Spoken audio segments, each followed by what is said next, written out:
زندگی بھر مدحت حضرت عمر لکھتا رہوں، زندگی بھر مدحت حضرت عمر لکھتا رہوں، یا الہی روز شب شام و سحر لکھتا رہوں، یا الہی روز شب شام و سحر لکھتا رہوں،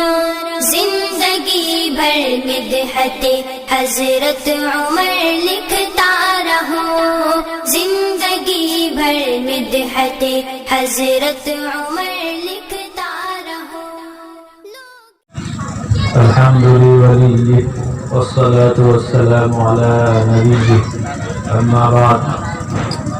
اعوذ باللہ من الشیطان الرجیم، بسم اللہ الرحمن الرحیم، اقرأ باسم ربک الذی خلق، وقال النبی صلی اللہ علیہ وسلم طلب العلم فریضۃ علی کل مسلم، او کما قال علیہ الصلاۃ والسلام۔ حضرات، علماء کرام، صدر اجلاس حضرت الاستاذ اور دور و دراز سے تشریف لائے ہوئے دانشوران قوم و ملت، نصف شب سے زیادہ گزر چکا ہے اور ہم سب کی توانائی بھی تقریباً ختم ہونے کو ہے، اور جو کچھ بچے ہیں وہ بھی غنودگی کے عالم میں ہیں، اور حضرت قاضی صاحب دامت برکاتہم کی انمول باتیں ہمیں سننی ہیں، اسی لیے میں آپ کے اور حضرت کے درمیان زیادہ دیر حائل ہونا نہیں چاہتا ہوں۔ جیسا کہ عنوان سے معلوم ہے کہ آج کا یہ اجلاس تعلیمی کانفرنس کے عنوان سے منعقد کیا گیا ہے، میں یہ سمجھتا ہوں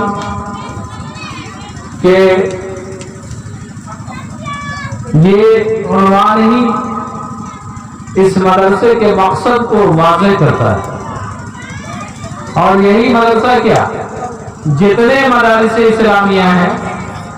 ان تمام کا مقصد بھی وہی ہے، تعلیم کا فروغ، اور علم جو کہ مسلمانوں کا گمشدہ سرمایہ ہے، اور یہ قوم اس کی زیادہ مستحق ہے کہ جہاں چاہے جہاں پاوے اس کو حاصل کرے، لیکن یہ بہت ہی تکلیف دہ حقیقت ہے کہ آج جو بھی زندہ اور بڑی قومیں دنیا میں ہیں ان میں تعلیمی اعتبار سے سب سے زیادہ پیچھے یہی قوم ہے، جبکہ تمام دیگر مذاہب کے مقابلے میں دین اسلام کی بنیاد ہی علم پر ہے۔ اس کا جو سب سے پہلا لفظ جو شروع ہوتا ہے وہ اقرا سے، یعنی پڑھ، یہ اقرا سے یہ اس دین کی ابتدا ہوتی ہے، اس شریعت کی ابتدا ہوتی ہے، اقرا پڑھ، اس لفظ سے، جس سے ایک اندازہ ہوتا ہے کہ پڑھنے کو پڑھانے کو اس اسلام کے اندر کتنی اہمیت دی گئی ہے۔ لیکن بہت ہی افسوس کی بات ہے کہ آج علم کے میدان میں بھی ہم پیچھے ہیں اور عمل کے میدان میں بھی ہم بہت پیچھے ہیں۔ یہی وجہ ہے کہ آج ہماری یہ جو ناگفتہ بھی حالات ہیں وہ ہمارے اسی پسماندگی کا نتیجہ ہے۔ یہ جو دینی اسلامی ادارے ہمارے علاقے میں جو کام کر رہے ہیں چاہے وہ کسی بھی نام سے ہو، وہ سب کا مشن ایک ہے، سب کا مقصد ایک ہے، اور وہ ہے علم کا فروغ۔ اور علم سے مراد وہ علم ہے جس سے رب کی ربوبیت کی شناخت ہوتی ہو، اس کی پہچان ہوتی ہو، مخلوق اپنے خالق تک پہنچ جائے جس علم سے، وہی اصل علم ہے۔ اس میں کوئی تخصیص نہیں ہے، دنیاوی علم، دینی علم، ایسی کچھ تخصیص نہیں ہے، بلکہ علم کی جو تخصیص ہے اور تقسیم ہے وہ بس یہ ہے کہ نافع اور غیر نافع علم، کہ جو نفع بخش علم ہے وہی اصل علم ہے، اور جس علم سے انسانوں کا اور خدا کی مخلوق کا نقصان ہوتا ہے وہ علم نہیں ہو سکتا ہے۔ تو وہ نفع بخش علم، چاہے قرآن کا علم ہو، حدیث کا علم ہو، چاہے میڈیکل سائنس کا علم ہو یا اور دیگر علوم ہو، اگر وہ انسانوں کی فلاح و بہبود کے لیے ہے تو وہ علم ہے، اور اس کے علاوہ اگر دیگر جو بھی علوم کے نام پر فروغ پائے جاتے ہیں، اگر اس سے انسانیت کا بھلا نہیں ہے بلکہ انسانیت کا نقصان ہے تو وہ علم علم نہیں کہلا سکتا۔ آج ہم جس مدرسے کے احاطے میں بیٹھے ہیں، چند ماہ پہلے جہاں ہم بیٹھے ہیں، چند ماہ قبل حضرت قاضی صاحب دامت برکاتہم اور دیگر اکابر علماء کرام کے ہاتھوں سے اس مدرسے کا سنگ بنیاد پڑا تھا، اچھی طریقے سے سب کو یاد ہے۔ اور اس قلیل عرصے میں اس مدرسے نے جو روحانی اور معنوی ترقی کی ہے وہ حیرت انگیز ہے، حیرت انگیز ہے۔ مدرسہ کسی عمارت کا نام نہیں ہے، مدرسہ خطہ اراضی کا نام نہیں ہے، بلکہ اگر ایک استاد، ایک طالب علم اگر آم کے پیڑ کے نیچے بیٹھ جائے اور پڑھانے لگے اور پڑھنے لگے تو وہی مدرسہ ہے، کھجور کے تنے کے نیچے بیٹھ جائے اور پڑھنے اور پڑھانے لگے تو وہی مدرسہ ہے۔ آپ کو معلوم ہے کہ دارالدیوبند جو کہ اس وقت ایشیا کا سب سے بڑا روحانی اور علمی مرکز ہے، وہ دارالدیوبند ملا محمود رحمۃ اللہ علیہ اپنے شاگرد کے ساتھ بیٹھے، کہاں بیٹھے تھے؟ انار کے پیڑ کے نیچے بیٹھے تھے۔ وہ انار کا پیڑ میں نے بھی دیکھا ہے، اب شاید کاٹ دیا گیا ہے، ادھر چند سالوں سے جانا نہیں ہوا ہے، سنا ہے کہ کاٹ دیا گیا ہے۔ تو چھتہ مسجد کے سامنے اس کے صحن میں وہ پیڑ موجود تھا، اس پیڑ کے نیچے دونوں بیٹھے اور وہیں سے دارالعلوم کی ابتدا ہوئی تھی۔ تو اس مدرسے کی عمارت نہ صحیح، لیکن اس مدرسے کی تعلیمی کارکردگی جو ابھی ہم لوگوں کے سامنے پیش کی گئی، الحمدللہ دل سے دعائیں نکلتی ہیں۔ اور زبان کی تخصیص بھی نہیں، اردو زبان، عربی زبان، انگلش زبان، ہندی زبان، ہر زبان کے اندر تعلیم کا سلسلہ ہے یہاں، الحمدللہ۔ ہمارے بچے جو کہ دراصل قوم کے مستقبل ہیں اور مستقبل کے معمار ہیں ہمارے قوم کے، ان چھوٹے چھوٹے نونہالوں کو قرآن و حدیث کی تعلیم دی جاتی ہے، سنت سکھایا جاتا ہے، انہیں صحیح تلفظ کے ساتھ قرآن شریف پڑھنا سکھایا جاتا ہے۔ یہ کم بڑی بات نہیں ہے، کم بڑی بات نہیں ہے۔ آقا مدنی تاجدار مدینہ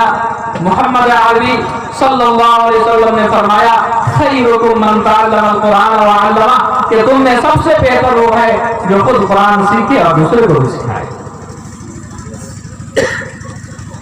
تو جب قرآن سیکھنے اور سکھانے والا سب سے بہتر ہے تو وہ سب سے بہتر طالب علم ہوگا، سب سے بہتر اسٹوڈنٹ ہوگا جو قرآن پڑھتا ہے اور پڑھاتا ہے۔ وہ استاد سب سے بہتر استاد ہو سکتے ہیں جو خود قرآن سیکھے ہوئے ہیں اور دوسروں کو سکھاتے ہیں۔ تو یہ خیر کا جو لفظ ہے یہ طالب علم کے لیے بھی، استاد کے لیے بھی، اور ان درسگاہوں کے لیے بھی جہاں یہ پڑھائے جاتے ہیں، جہاں یہ سکھائے جاتے ہیں۔ دنیا میں بہت ساری درسگاہیں ہیں جہاں کہیں سائنس سکھایا جاتا ہے، کہیں کیمسٹری سکھائی جاتی ہے، کہیں جغرافیہ کی تعلیم دی جاتی ہے، کہیں ریاضیات پڑھائی جاتی ہے اور کہیں دیگر علوم و فنون پڑھائے جاتے ہیں۔ لیکن وہ جگہ، وہ درسگاہ جہاں قرآن سکھایا جاتا ہے، قرآن کی تعلیم دی جاتی ہے، آقائے نامدار محمد عربی صلی اللہ علیہ وسلم کے اس فرمان کی روشنی میں سب سے بہتر درسگاہ ہے، کیونکہ آپ نے فرمایا خیرکم من تعلم القرآن وعلمہ، کہ تم میں سب سے بہتر وہ شخص ہے جو قرآن سیکھتا ہے اور سکھاتا ہے۔ تو سب سے بہتر درسگاہ وہ درسگاہ ہے جہاں قرآن سیکھا جاتا ہے، جہاں قرآن سکھایا جاتا ہے۔ سب سے بہتر مدرسہ وہ مدرسہ ہے جہاں قرآن کی تعلیم دی جاتی ہے۔ میرے بزرگوں، حضرت حکیم صاحب دامت برکاتہ نے بڑی اچھی بات فرمائی۔ حضرت نے فرمایا کہ ہماری ترقی، ہماری کامیابی آگے بڑھنے میں نہیں ہے، پیچھے اپنے اسلاف سے جا کر مل جانے میں، اپنے جڑ سے جا کے مل جانے میں ہماری کامیابی ہے۔ ان مدارس کے اندر وہی بنیادی تعلیم جو جڑ سے مل جانے والی بات ہے، کتاب و سنت کی تعلیم، صحابہ کرام کے طریقے کی تعلیم، آقا نامدار محمد علیہ وسلم کے سنت کی تعلیم ان مدارس کے اندر دی جاتی ہے۔ تو یہاں کامیابی کی تعلیم دی جاتی ہے، جہاں کی تعلیم میں ناکامی نہیں ہے۔ تو میرے بزرگوں، اللہ کا شکر ہے کہ بہار کا یہ نومولود اور نوخیز علاقہ بہت ہی آب و تاب کے ساتھ اور بہت ہی مضبوط قدم کے ساتھ آگے بڑھ رہا ہے۔ اکابر کی دعائیں اس مدرسے کے ساتھ ہے، بڑوں کی سرپرستی ہے، اور سب سے بڑی بات یہ ہے کہ اللہ کا فضل شامل حال ہے۔ اور اللہ کا فضل شامل حال کیوں ہو؟ آپ حضرات کی توجہات، آپ حضرات کی خاص عنایات اس مدرسے کے ساتھ ہے، اور میں یہ امید کرتا ہوں کہ آپ کی مزید توجہات، آپ کی مزید عنایات اس مدرسے کے ساتھ، اور جو بھی مدارس دین کے عنوان سے کام کر رہے ہیں ان تمام مدارس کے ساتھ انشاءاللہ آپ کی ساری توجہات حاصل رہیں گی۔ انہی باتوں پر میں اپنی یہ معروضات ختم کرتا ہوں، اور اب بغیر کسی انتظار کے حضرت تشریف لائیں گے انشاءاللہ۔ وآخر دعوانا الحمدللہ۔